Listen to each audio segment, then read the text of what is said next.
Perfecto.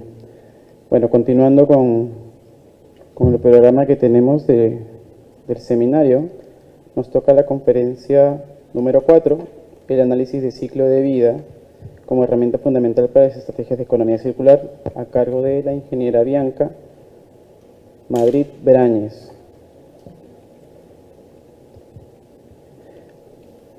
Que le invitamos a que suba al escenario con fuertes aplausos, por favor, ingeniera Bianca.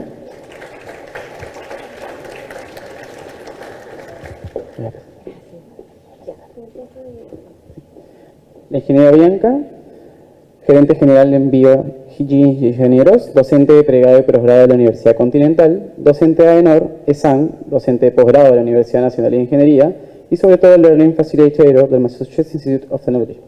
Especialista en gestión y auditoría ambiental por UNAM, magíster de TEC de Monterrey y doctorado en sostenibilidad, especialista en análisis de ciclo de vida, economía circular, sistemas integrados de gestión, auditor líder en ISO IRCA 14000, 45000, IRCA con más de 15 años de experiencia trabajando por el desarrollo sostenible y con mucha experiencia en el tema de economía circular. Fuertes aplausos, por favor, para que nos dé la cuarta conferencia con respecto a el análisis de ciclo de vida como herramienta fundamental para las estrategias de economía circular.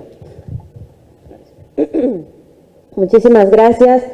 Muchas gracias a todos los presentes, al capítulo de Ingeniería Ambiental, al Comité de Economía Circular. Muchas gracias. A nuestro presidente, el ingeniero Marco Ramírez, a la vicepresidenta Cari Vilches y a todos los aquí presentes. He venido corriendo, estoy un poquito agitada, pero estoy muy feliz de participar hoy en esta importante ponencia. Quien les habla, en verdad esta es la rama que a mí más me apasiona, pero puedo decir que no es la que más he desarrollado porque no le dan actualmente la importancia que se debe en nuestro país. Incluso trabajo más con el MIT, que está pues a muchísimos kilómetros de aquí, que muchas universidades de aquí. He llevado esta idea a muchas universidades y todavía no estamos preparados para este análisis, creo yo, porque no les ha parecido interesante. También cuando he sido funcionario he intentado introducir este análisis en las decisiones gubernamentales que tenemos los funcionarios y siempre había un desconocimiento. Yo hice la maestría en análisis ciclo de vida, o sea, sistemas ambientales, pero con una inclinación a procesos limpios. Y es ahí donde entré al mundo hermoso y cautivador del análisis de ciclo de vida. Es un tema bastante amplio, es un tema amplio y todavía en crecimiento, todavía no es tan claro, todavía la incertidumbre sigue siendo muy grande, no hay tantas investigaciones, pero ya cada vez más y más está tomando fuerza. Incluso ahora estoy trabajando con el MIT, con muchos asesores de gobierno, con muchos funcionarios, y están utilizando esta metodología para poder establecer políticas públicas en su país. O sea, yo les enseño, pero no soy solo yo la que les enseña y quisiera ser solo yo, sino son un conjunto de profesores, yo asisto a esos profesores, y lo que ellos buscan es que cuando establezcan una política de Estado, por ejemplo, el uso del plástico, cambiar el uso del papel o cualquier otra política, lo hagan basándose en análisis, no solamente, como muchas veces se hace, en ciertas modas. En algún momento se satanizó mucho al plástico. Recuerdo que fueron hace muchos años que había una tortuguita. Qué pena la tortuguita, en verdad, que estaba atravesado por un popote. ¿Se acuerdan más o menos esa imagen terrible, no? Eso nos impactó a todos, me incluyo. Y después de eso, pues salieron muchas políticas públicas donde determinaban que no se utilizara el plástico y no se utilizaba y que se prohibía y bueno, hasta el día de hoy, ¿no? O sea, se ha avanzado. Ahora, no estoy en favor del plástico, ¿no? Sino a lo que voy es, se hizo un análisis, una decisión, pero no fue basado en alternativas que tuvieran un menor impacto ambiental. Por ejemplo, en México, cuando estuve por allá, establecieron otros usos y sacaban las cañitas a base de maíz. O sea, eran unas, bueno, ellos le dicen popotes, y eran unos popotes que los usabas y rápidamente se degradaba en tu mano. O sea, estabas tomando un refresco y ya prácticamente el popote ya estaba dentro de tu refresco. No era mala la idea, pero ¿qué pasó? ¿Cuál fue el impacto que sucedió en México? Y algo también muy parecido pasó aquí, que el agricultor que producía maíz, bueno, decía, volteaba por aquí y decía, bueno, tú me das 10 pesos por tema de alimentos, ¿no? O sea, por la necesidad alimenticia. Pero volteo y a los productores ahora de estas nuevas tendencias que están siendo un boom, ¿no? Me da 20 pesos, ¿no? Entonces volteaban y ya producían para esta nueva industria. Entonces, ¿qué pasaba? Que se tenía que cubrir esa necesidad de mercado porque la gente se sigue alimentando. Y México es uno de los principales países que produce y que consume maíz. Entonces, lo que pasaba era que grandes áreas de bosque primario se empezaban a deforestar. Se empezaban a deforestar para producir esta necesidad que otro mercado había sido, bueno, que el producto había cubierto otra necesidad de mercado. Entonces, ahí se formó un ACV consecuencial, ¿no? Un análisis de ciclo de vida que tuvo una consecuencia y no fue una consecuencia positiva. Entonces, definitivamente no soy de las que pincha globos, ¿no? Que cada vez que hay algo bueno digo, no, pero por ahí eso está mal. Definitivamente en el tema ambiental, lo mejor es ser propositivos y avanzar. Algo tenemos que hacer, porque a no hacer nada, pues es muchísimo peor. Pero considero que tenemos que hacer las cosas hoy en día, ya no basándonos en tendencias, copiando modelos de otros países, sino haciendo un análisis de nuestra realidad. Y es por eso que me he especializado mucho en este mundo del análisis de ciclo de vida, en el cual tú puedes analizar una alternativa, como por ejemplo, los proyectos de economía circular son espectaculares, tenemos que voltear a eso, sí o sí, no hay de otra. O sea, esto ya no es ni siquiera una opción, es la única opción, cambiar nuestro modelo de economía lineal a economía circular. Pero los proyectos de economía circular también tienen que basarse en un análisis de ciclo de vida. Porque podremos decir, por ejemplo, ¿no? Bueno, las pilas ahora van a regresar a otro proceso productivo. Las pilas en la mayor parte de sus compuestos no son reutilizables. Y si volviéramos a hacerlos reutilizables, estaríamos teniendo más cargas ambientales por los productos que utiliza. No estoy hablando de un costo económico porque no me he especializado en el costo económico, en el análisis económico. Mi especialización es básicamente en cargas ambientales, aunque el análisis ciclo de vida también puede tener otra parte económica, ¿no? Pero hablo solamente de las cargas ambientales. Entonces, estos proyectos que definitivamente están avanzando a pasos agigantados, tienen que reparar un momento en ese análisis, ¿no? ¿Para qué? Para que al final pues no sea que la cura sea peor que la enfermedad. O sea, voltemos de repente modelos cíclicos que nos damos cuenta que tienen muchísima más carga. Entonces es por eso pues que en la ponencia de hoy voy a explicar un poquito de cómo se hace el análisis ciclo de vida, los proyectos que se hacen, un poquito del tema de los desafíos, ¿no? De esa importante rama, análisis ciclo de vida, en las decisiones industriales. Una de ellas, pues los proyectos de economía circular. Bueno, aquí estoy yo, cuando estoy bien dormida y mi maquillada, así soy. Luego, este es un análisis de ciclo de vida. Un análisis de ciclo de vida comienza, pues sí está escuchando bien, ¿verdad? Es que yo tengo los oídos tapados todavía, pero es que no sé si se me escucha. Por ahí me avisan si no se me escucha. Este es un modelo, según la ISO 14040, de un análisis de ciclo de vida. La ISO colaboró mucho en la instalación del análisis de ciclo de vida porque estandarizó el procedimiento. Porque ustedes saben que la ISO es fenomenal para estandarizar, ¿no? Entonces ya tú lo podrías hacer así, tú así, pero vamos a hacerlo todos de una misma manera. Entonces este es el modelo de realizar un análisis de ciclo de vida. Tú tienes que empezar, no sé si acá hay una lucecita, ¿no hay? ¿O sí hay? No hay, así hay. No hay. Tú empiezas un análisis de ciclo de vida estableciéndote un objetivo. Es muy importante. Tú puedes decir, voy a hacer un análisis de ciclo de vida, como una vez me han pedido como consultora, Bianca, necesitamos que nos hagas un análisis de ciclo de vida de este producto. Ya, pero ¿cuál es tu objetivo? No, haz el análisis de ciclo de vida nomás. No, es que se necesita saber cuál es el objetivo. Porque tu objetivo puede ser hacer una comparación entre dos productos. Tu objetivo puede ser sacar la huella hídrica. Tu objetivo puede ser sacar de repente la capacidad de cambio climático, puede ser la capacidad de ecotoxicidad humana, ecotoxicidad terrestre. Entonces, un análisis ciclo de vida tiene que empezar con la determinación del objetivo. ¿Qué quieres realizar? Una vez que realizas eso, tienes que establecerte el alcance. Cuando yo realicé la tesis de maestría, mi tesis de maestría fue el análisis ciclo de vida, o más bien dicho, fue la comparación del análisis ciclo de vida de dos compuestos.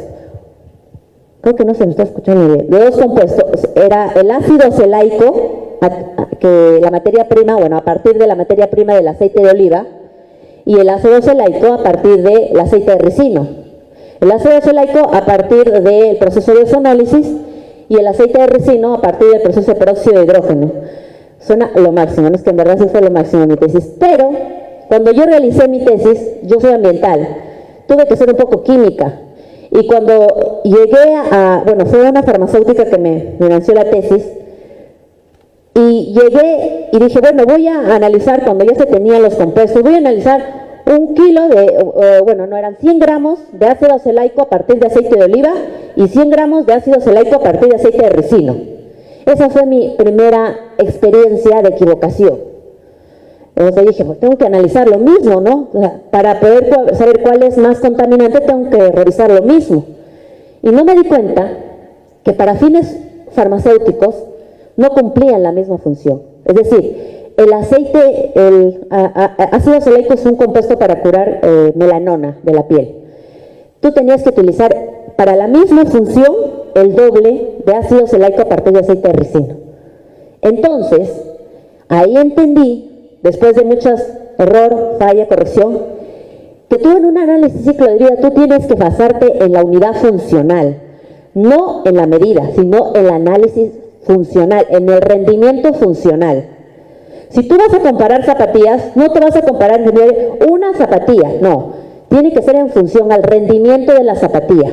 Por eso es que, por ejemplo, hay una empresa con la que estoy haciendo mi doctorado y me dijo, Bianca, ¿sabes qué? Necesito demostrar que la zapatilla que yo estoy creando a partir del biotextil de caucho es mucho menos contaminante que esta marca, esta marca, esta marca. Le dije, ya, está bien, está bueno el objetivo, pero ¿cuál es el rendimiento funcional de tu zapatilla? No lo sé, me dijo. Tienes que saber cuál es el rendimiento.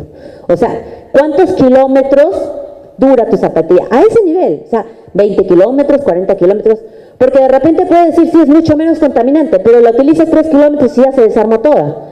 Entonces no cumple la misma función. Entonces el análisis ciclo de vida, algo muy importante, y aunque suene fácil, no lo es. O sea, el análisis ciclo de vida es una cuestión así de análisis, de profundidad. Uno de mis alumnos del MIT hacía un análisis ciclo de vida del mezcal y del vino. Quería saber cuál de los dos era menos contaminante. Y ahí era una cosa de, pero ¿cuál es la unidad funcional aquí? ¿Qué función cumple? ¿No?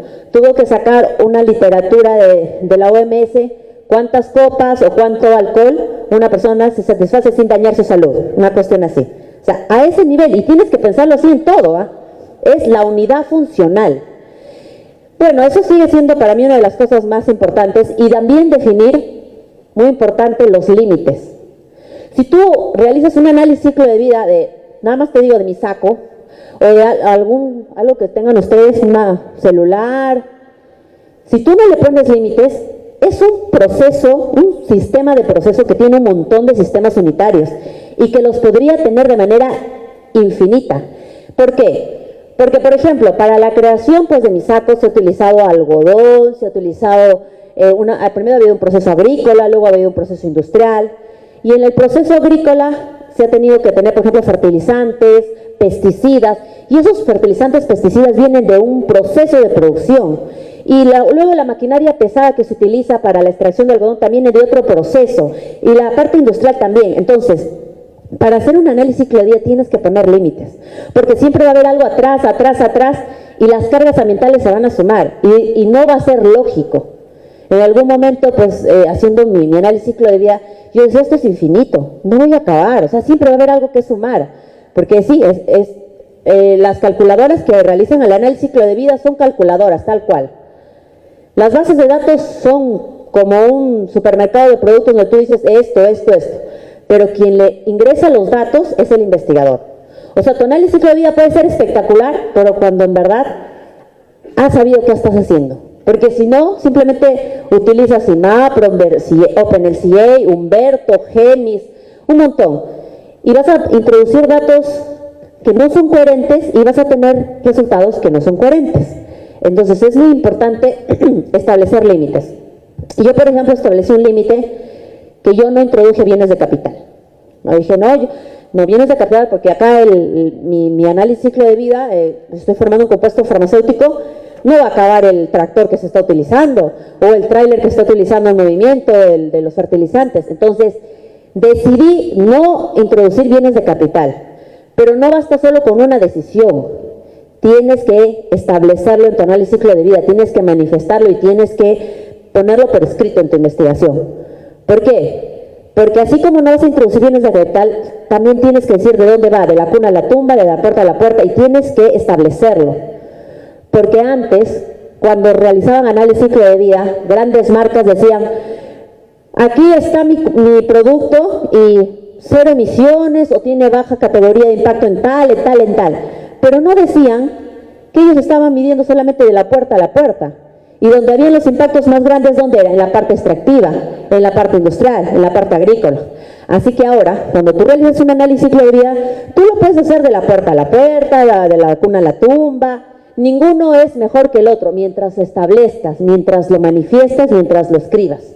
O sea, se tiene que tener claro que tus resultados están hablando de estos límites, ¿ya? Eso es muy importante. Entonces, es una de las cosas que es un desafío establecer. La primera parte, que la habré acabado pues en 10 minutos, un investigador de análisis ciclo de vida se demora meses.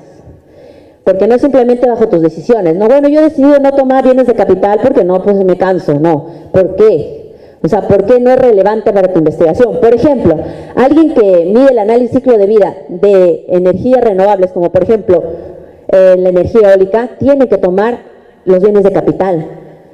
Porque es lo más importante de la producción. Las hélices y todo eso, es lo más importante. Entonces, no tomarlo sería prácticamente desmerecer, en este caso, el proceso productivo. En este caso sí tiene que tomar bienes de capital.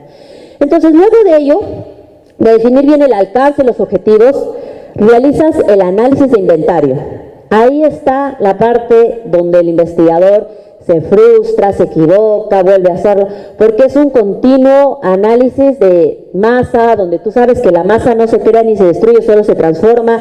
Si ingresan 30 litros de agua, tienen que salir 30 litros de agua, así sea en vapor, sea en producto. Tienes que saber niveles de asignación, tienes que saber cuál es waste, cuál es producto, cuál es coproducto.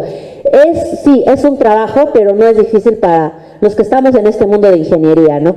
Siempre yo enseño en muchas universidades y cuando les enseño esto y me dicen, ingeniera, pero está difícil, somos ingenieros. Nuestra formación es de ingeniería. A pesar de que hacemos mucha gestión, somos ingenieros. Entonces esto es una necesidad. Cualquiera puede decir, oye, eso contamina. Y también cualquier nivel, digo, por ejemplo, primaria, secundaria, sin desmerecerlo, pero también saben qué contamina y qué no. Se supone que el desafío y la propiedad de cualquier ingeniero ambiental debería saber en cuánto contamina, cuántos CO2 equivalentes, en cuánta categoría, en qué tipos de categoría. Entonces, en el análisis de inventario es donde tú vas a establecer entradas y salidas por cada uno de los procesos. Antes de eso has tenido que hacer todo tu flujo de procesos, determinar de dónde a dónde, y en el análisis de inventario vas a hacer entradas y salidas. Y las entradas y salidas tienen que ser basados en flujos de producto y flujos elementales. O sea, en esos dos se tiene que traducir tu análisis de ciclo de vida. Luego de que haces todo este trabajo que dura, pues te puedo decir unos 2 mesecitos, ¿no? Cuando la investigación es de algo promedio, ya llegas a la evaluación de impacto. Ahora, la evaluación de impacto también depende de qué categoría de impactos quería utilizar, que ahorita más adelante se las muestro. Yo utilicé la de SML de 2001, que me parece la más completa, que tiene las 12 categorías de impacto, pero también podrías utilizar RECIP, depende del investigador. Y esas categorías de impacto están asociadas a las calculadoras que existen hoy en día. O sea, ya nos han hecho la vida súper más fácil. Yo lo único que hago es descargo el método de evaluación, lo importo al software que yo utilizo, pero hay otro software, ¿no? Porque a veces defiendo tanto el OpenLCA que me dicen, no, tú trabajarás ahí. Y le digo, no, es que es un software espectacular. Es software libre, tú puedes modelar procesos, es totalmente dinámico, flexible, es lo máximo, la verdad.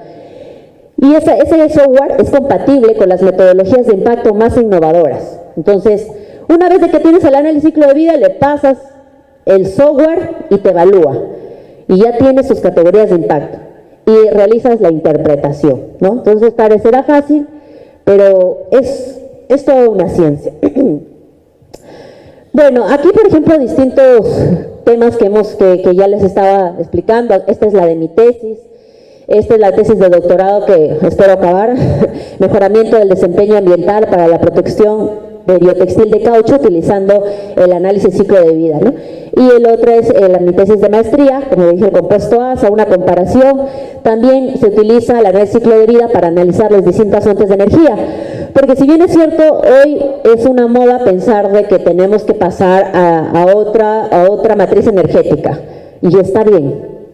Pero siento, porque yo no he investigado eso, siento, seguramente cuando acabe mi tesis de doctorado podré ahondarme a ello, que no hay la suficiente evidencia e información, por lo que he leído, de que realmente voltear a ver esas fuentes de energía eléctrica sea la mejor opción. Porque se está analizando que sí, está bien la iniciativa, sí son carbono neutral, pero son carbono neutral durante el proceso de uso y el proceso de extracción para todos los componentes que se van a utilizar. Imagínense y todo el traslado que va a tener que tener la humanidad. Entonces siento que no hay suficiente evidencia para que sea fehaciente el decir es la mejor opción, porque no ha habido detrás de ello un análisis ciclo de vida. Y eso lo puedo decir porque muchos de los investigadores con los que he trabajado en el MIT me dicen no hay la suficiente investigación. Entonces sí, se utiliza también para voltear a ver distintas matrices energéticas, ¿no? También para ver fabricación de botellas de PET, fabricación de distintas, de repente, alternativas a esta, ¿no? En la industria ladrillera también se utiliza análisis ciclo de vida para poder ver cómo podemos disminuir las cargas ambientales. Esto se utiliza en México y en Alemania, ¿no? Ellos han utilizado mucho el análisis ciclo de vida para reducir la carga ambiental de sus procesos de producción. Y por ejemplo en México ellos utilizaban mucha energía y eso hacía que el impacto ambiental, que es cambio climático, se disparara. Y empezaron a ver funciones como energías renovables, paneles solares, inyectores, y también era fuerte la carga ecotoxicidad humana. Y pasaron a otras alternativas. Al igual que en la época que yo hice la maestría se utilizaba todavía, era permitido el trifularín y el carbofurán como pesticidas en la parte agrícola. Gracias al análisis ciclo de vida que se hicieron en esa época, pues vieron que tenía una carga de ecotoxicidad humana muy elevada y lo prohibieron. O sea, prohibieron algo pero en función de evidencias, en función realmente de investigación. Entonces el análisis ciclo de vida pues hoy en día está en muchas partes del mundo. Me gustaría que estuviera más en el país, la verdad, que el Ministerio de Producción, así como ve los BMAs, como está atrás de ver permisos también, pudiera incentivar el cambio a alternativas, pero no en función a una moda, sino en función a un análisis de ciclo de vida. Entonces, pero eso actualmente no se da. Realmente hay un poco conocimiento de ello. Este es el biotextil de caucho, es el compuesto por el cual se están formando nuevas tendencias en calzado, porque este líquido lechoso sale de las especies arbóreas de nuestra Amazonía y es realizado por las comunidades indígenas, y estas empresas ambiental y responsablemente sostenibles ingresan a estas comunidades sin cambiarle su cosmovisión y respetando su idiosincrasia y sus modos de fabricar este biotextil de caucho, y le pagan un precio justo por él. Entonces, y este biotextil de caucho luego es las plantas de estas zapatillas que hoy en día están demostrando que tienen una menor carga ambiental, pero todavía queda mucha investigación por realizar, ¿no? Entonces, en eso es lo que estoy realizando actualmente la tesis de doctorado. Bueno, acá yo les hablaba del objetivo, el alcance es muy importante, tener el alcance, la unidad funcional, como ya les dije, es la unidad común de rendimiento, ¿no? Es muy importante saber cuál es la unidad común de rendimiento para que tú puedas comparar dos versiones. Por ejemplo, en Estados Unidos, alguna época después del tema del plástico, empezaron a voltear a nuevas alternativas y uno de sus principales competidores por allá era el aluminio. Entonces decían, bueno, en vez de plástico vamos a utilizar las latas de aluminio para nuestras bebidas. Y entonces aducían que el aluminio contaminaba mucho menos, porque comparaban una lata de aluminio con una botella de PET, pero la lata de aluminio contenía muchísimo menos. ¿Y cuál es la función de una lata de aluminio y una botella de PET en términos de bebida? Contener líquido. Entonces, si medían uno por uno, no era una medición lógica para el análisis ciclo de vida. Tuvieron que hacer una medida en función al rendimiento, que es ahora como vamos a ver. Ahora, en un momento acá hay una imagen porque justo la tomé de ahí. Por ejemplo, acá se hizo un análisis ciclo de vida de pintura de pared. La pintura de pared tiene diferentes funciones. Alguien dirá, la pintura de pared es para decorar. No, también puede ser para resanar superficies, también puede ser para mantener las estructuras. Tiene diferentes funciones. Y esas funciones son las que se tienen que determinar. En este caso, este análisis tomó a la pintura de pared y toma la función de coloreado y protección de las superficies. Y en función al rendimiento del producto era que la pintura cubre 8.7 metros cuadrados por litro y el flujo de referencia es 20 metros cuadrados, es decir que se iban a utilizar 2 litros para cumplir la unidad funcional, que era el coloreado de 20 metros cuadrados con una opacidad del 98% y una durabilidad de 5 años. Entonces es esa función, y en función a la unidad funcional tú sabes que vas a medir 2 litros, ¿no? más o menos 2 litros. Pero es en función al rendimiento, a la labor que realiza en este caso la pintura de pared. Bueno, el ejemplo que te estaba dando hace un momento del caso de Estados Unidos, acá se ve cuál fue al final el resultado, ¿no? De aluminio y PET, pero si te das cuenta, ahora mide la misma capacidad la misma unidad funcional, la misma función de contener líquidos, ¿no? En centímetros cúbicos, y se dan cuenta de que quien es más contaminante es el aluminio, ¿no? No es por mucho, pero es el aluminio. Entonces, el análisis ciclo de vida tiene que tener los ítems muy claros, porque si no puede llevarte errores. Entonces, tienes que medir la misma cantidad en cada uno. Yo recuerdo que cuando hice la tesis de maestría, yo al comienzo me emocioné y dije, de todas maneras el ácido celaico a partir del aceite de ricino contamina mucho menos. En mi cabeza dije, de todas maneras lo voy a demostrar, va a ser súper fácil porque es peróxido de hidrógeno, el aceite de ricino no es comestible, el aceite de oliva sí, utilizo sonólisis. Y cuando corro mis datos, me doy cuenta que en la parte agrícola, el aceite de ricino, que es a partir de la planta de la higuería, contaminaba muchísimo más en ecotoxicidad humana y ecotoxicidad terrestre. Me quedé impactada, fui a buscar a mi asesor y le dije, en la parte agrícola es muchísimo más contaminante y no entiendo por qué. Me dijo, tienes que analizar tus datos.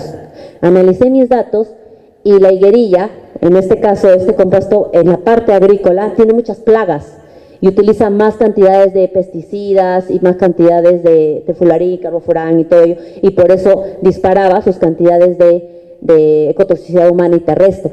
Entonces, a veces tienes una hipótesis y está bien. Empezar tu análisis de ciclo de vida con una hipótesis está excelente, porque eso te da rumbo.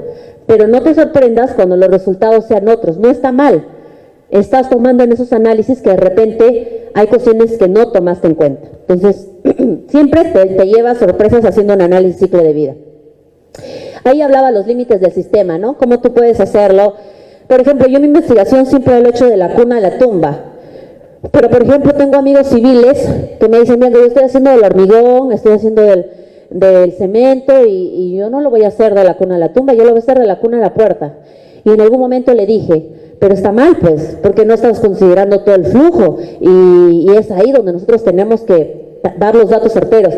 Y entendí que no es que esté mal, mientras, como les digo, lo manifiestes está bien. Por ejemplo, el cemento tiene una vida en el uso muy larga, pueden durar 100 años. Entonces, no es en la parte de uso donde están sus mayores contaminantes o su mayor carga ambiental, es en la parte extractiva, en la parte industrial. Así que si tú decides hacerlo de la cuna a la puerta, está bien, mientras lo manifiestes y tengas estas bases para tomar estas decisiones. Así que, sí, ¿no? Por ejemplo, Apple siempre hace sus investigaciones y tú las ves muy bonitas y no tengo nada contra, pero en letras chiquititas dice de la puerta a la puerta. pero debería de ser pues más grande, ¿no? O sea, necesitamos saber en verdad que cada, estaba leyendo una investigación de mis alumnos y me decía, todos utilizamos celulares y los desechamos a los 6-7 meses. La mayoría es un promedio del 80% en base a investigaciones, ¿no? Y decía, sí, pues, es cierto. ¿Se imagina la cantidad de celulares que utilizamos? Es una cosa de verdad impresionante y realizar el análisis ciclo de vida sería muy interesante. Y empresas grandes lo están haciendo, pero tendrían que hacerlo pues de la cuna a la tumba, ¿no? Sin embargo, las investigaciones que vemos, por ejemplo, como les digo, de esta gran empresa, bueno, al menos algo está haciendo, ¿no? Pero es de la puerta a la puerta, pero de verdad debería hacerlo pues desde muchísimo más atrás y hasta muchísimo más adelante.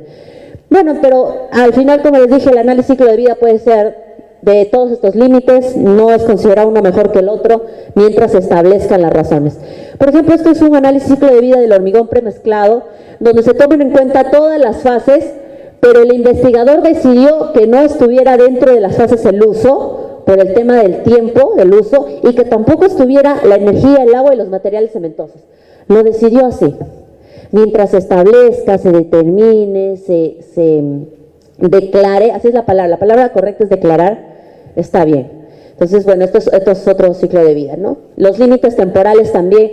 Es muy importante establecer los límites temporales, ¿no? Es de cuándo, o sea, cuánto es el tiempo. Generalmente, por ejemplo, en el uso del hormigón, pues el tiempo es demasiado largo para considerarlo en el uso, así que muchas veces lo consideran antes de ello. Otro tema también, por ejemplo, los bienes de capital. Muchos investigadores, me incluyo, no toman los bienes de capital, pero tienes que establecer por qué, basándote en bibliografía, y existen estudios que sí toman en cuenta los bienes de capital, pero hay que tener cuidado con ello, porque los análisis de ciclo de vida se pueden disparar. O sea, te puede salir muy alto y decir, no puede ser, contaminamos tanto, pero estás considerando hasta el tractor, estás considerando la maquinaria pesada, el tráiler que transporta el fertilizante, porque en un análisis de ciclo de vida tienes que ver todo. O sea, tienes que ver todo. Entonces, es tu decisión si tomas o no los bienes de capital, pero bien fundamentados, ¿no? Bueno, acá quería hablarles un poco del OpenSCA. Hay muchos software, pero yo siempre cuando enseño, a mí me encanta enseñar, a mis alumnos les digo, hoy en día estamos así, o sea, estamos aceleradísimos con el conocimiento. Ustedes nadan en internet, mis alumnos generalmente son menores que yo, antes éramos de la edad, pero ahora son menores que yo. Están con la tecnología y necesitan un software que esté a la vanguardia, y el OpenSCA es uno que está así, porque es un software dinámico, es un software que te permite modelar dentro, no necesitas ni saber programación. Sí, los conocimientos básicos, sí, pero en verdad que es muy útil, a diferencia de otros software que ya no son compatibles con bases de datos. Como me falta muy poquito tiempo, existen bases de datos para hacer análisis ciclo de vida que son potentes, pero existen otros que no son tanto. Por ejemplo, una base de datos potente es el EcoInvent. Si te gusta este tema, averigua. El EcoInvent es una base de datos que es bastante costosa. Hace 3 años para Perú era gratuita, pero no sé en qué investigación salió con nuestra economía, mejoró y ya nos han prohibido a nosotros la base gratuita. Yo estoy reclamando en qué momento, y ahora 3.400 euros, pero seguramente se podrán hacer convenios, no sé, pero sí, pues, o sea, no es un software de lo más, antes sí era gratuito para Perú. Bueno, este software es el del más completo, donde tú puedas encontrar desde, no sé, pues, el peróxido de hidrógeno a tanto molar, o sea, todos los químicos, tiene todos los componentes, todos los tipos de energía de todos los países. Es muy, muy buena esa base de datos. Pero si tú quieres empezar en este mundo, modelando, empezando a ver qué tal, puedes utilizar bases de datos gratuitas, como Agri. No, ahí puedes modelar si quieres una taza, un vaso, puedes modelar tus lentes para ver cuánto estás contaminando, perdiéndolos a cada momento. O sea, más o menos sí puedes modelar algo, ¿no? Pero no para investigación, no tanto. Como me queda poquito tiempo, voy a pasar algunas cosas. Los procesos unitarios, todos los procesos tienen procesos unitarios. Lo importante es entender el proceso en sistema, ¿no? Es un proceso de sistema y cada uno tiene procesos unitarios. El procedimiento del inventario es uno de los más difíciles. Yo voy a hacer creo que de acá esta o la otra semana voy a hacer un curso de análisis ciclo de vida. Así que si están interesados, pues ahí voy a enseñarles cada uno de estos pasos. Los diagramas de flujo son los importantes, tienes que establecer bien. Tú para hacer un análisis ciclo de vida tienes que saber pensarlo y dibujarlo, porque es ahí donde entiendes entradas, salidas, procesos, sistemas o sistemas. Es toda una ciencia, pero sí, es muy lógico, ¿no? Los flujos elementales y los flujos de producto, todo se basa en ellos dos. Si hablamos, por ejemplo, del agua, el agua es un flujo elemental, porque no interviene la mano del hombre. Pero si hablamos, por ejemplo, si tú quieres hacer tu análisis ciclo de vida de una pasta boloñesa, si utilizas la pasta de seca es un flujo de producto, porque ha intervenido la mano del hombre. Y todo el inventario de análisis ciclo de vida se hace en función a flujos elementales y flujos de producto. Es así como te entiende el software. El software no te va a decir, a ver, la pasta y échale un poquito de agua, no. Tú introduces las cantidades, tú jalas los flujos de producto, o sea, es muy lógico, pero si tú introduces datos erróneos, los resultados van a ser erróneos. Bueno, más o menos así es como un proceso, tiene flujos de producto y flujos elementales. Esta parte muy importante, ya casi que vamos a cabo, no es necesario para hacer un análisis ciclo de vida de que tú pienses que vas a tomar solo datos primarios. Y no quiere decir que si tú utilizas solo datos primarios, tu análisis ciclo de vida sea bueno y el que no lo utiliza sea malo, no. Por ejemplo, cuando yo hice del ácido acelaico, la parte agrícola, tomé todos los datos secundarios. Y en un momento me puse a pensar, dije, que yo me voy a ir a cultivar el campo, a medir los datos, ¿no? En un momento pensé eso. Pero no, el análisis ciclo de vida te permite tomar datos bibliográficos para poder alimentar tu inventario. Bibliográficos, no quiere decir así que tú pienses, diga, ¿cuánto se necesitará? ¿Cuántas hectáreas? ¿Cambio de uso de suelo? No, tienes que basarte en investigaciones. Y esas son las fuentes secundarias, para que puedas introducir entradas y salidas. Así que algo muy importante que me parece bastante claro es que tú en tu análisis ciclo de vida, así como puedes tomar datos primarios, que tú estás realizando los análisis de laboratorio o la parte industrial, alguien te pide realizar un análisis ciclo de vida, tú le das fichas de producto y sabes cuánto entra y cuánto sale, la parte que no puedas puede ser datos secundarios, pero siempre y cuando tengan un buen respaldo. Bueno, este es el Ecoinven, que es muy bueno, ¿no? Acá cuando me regalaron, bueno, no me regalaron, pero me dieron la base gratuita, pero ahora ya no, porque hemos salido desde esta, ya ahora estamos bien, dice, económicamente. Esas son las distintas metodologías, RECIP, CML es la que yo utilizo porque tiene las categorías de impacto más completas, las metodologías de evaluación, las bases de datos, las diferencias. Si quieren mi diapositiva, pues se la piden ahí para que esté más claro. Y bueno, la incertidumbre es algo, con esto acabo, ya no me voten, por favor, estaba viendo un letrerito por ahí. La incertidumbre es algo que tengo que dejar claro. Un análisis ciclo de vida no tiene nada de exacto, nada. Si yo hago un análisis ciclo de vida espectacular y me contraconcentro y los mejores datos y todo, va a ser diferente a que lo haga otro profesional con la misma trayectoria que yo. No va a ser igual. ¿Por qué? Porque hay una parte que es subjetiva en el análisis ciclo de vida. Primero, tus decisiones en los límites, en el alcance, en poder excluir algunos temas, introducirlo, nunca es exacto. Nunca, tiene mucha incertidumbre. Así que no es por eso que está mal, solamente es que sí se tiene que establecer que no es exacto. Cuenta mucho la experiencia del investigador y las decisiones del investigador. Y en el software del OpenSCA hay un modo de medir la incertidumbre, que es el análisis de Monte Carlo, que pasa 500 veces tu análisis y si no es coherente en base al estándar, de la desviación estándar y todo eso, el tema de los estadísticos, lo declara como que ha superado el límite de la incertidumbre. Entonces, lo importante es mantenerte dentro de los estándares de la incertidumbre, ¿no? O sea, de la baja incertidumbre. Bueno, ahí está, ¿no? Todo esto, la incertidumbre de los datos. Bueno, ahí está, habla un poco de la incertidumbre, ya me fui de tiempo, un poquito de las definiciones. Bueno, yo creo que ya este es el análisis de Monte Carlo que nos ayuda a reducir los riesgos de la incertidumbre. Y bueno, acá, miren, acá así salen los datos en el Ecoinven. Una vez que tú le pasas el software, te sale cuánto en potencial de acidificación y comparando dos versiones, haciéndolo uno al 100%, cuánto menos es la segunda opción con alguna mejora, ¿no? Esta es más o menos el interfaz que sale del OpenSCA, es interesantísimo, de verdad les juro que es muy interesante, es súper apasionante darte cuenta en números cómo puede mejorar una decisión. Y eso espero, ¿no? Que las decisiones se basen en números, no solamente en criterios subjetivos. El tema de las pilas alcalinas hablaba un ejemplo de que muchas veces si pensamos en las pilas, pues pensamos en que qué miedo, eso contamina mucho. Ya hace muchísimos años que las pilas no tienen esos compuestos que nos aterraba. El problema hoy es que no tiene una capacidad de reciclaje. Entonces, si lo volvemos a un ciclo, a una economía circular, no sería tan adecuado, tendría incluso hasta más cargas. La solución es que los materiales de eso sean más reciclables, ¿no? Pensar más en la gestión. No tanto buscar alternativas, sino pensar en la gestión. Pues, ¿no? Más o menos así es el tema de las pilas. Bueno, esto ha salido de investigaciones. Más o menos estos son los datos de Ecoinven, las opciones para reducir los impactos en temas de las pilas y las pilas alcalinas, ¿no? Los vertederos no tienen un impacto significativo en comparación del resto del ciclo de vida, es decir, que las pilas tienen un mayor impacto en el proceso de extracción y producción de las pilas que en el tema pues de los lixiviados y los vertederos y todo, analizándolo, ¿no? Bueno, ahora sí, ya acabé. Solamente voy a dar mis últimas conclusiones. Estoy muy agradecida de venir acá a pesar que, como les dije, venía corriendo. De verdad que es muy interesante reunirnos como grandes profesionales en estos congresos, en estos encuentros, donde lo que queremos es pues difundir el conocimiento. Veo muchísimas caras jóvenes, seguramente son o recién egresados o están estudiando esta maravillosa carrera, y solo a lo que les invito es a nutrirse, a de verdad que investigar, porque si no investigamos no avanzamos como carrera.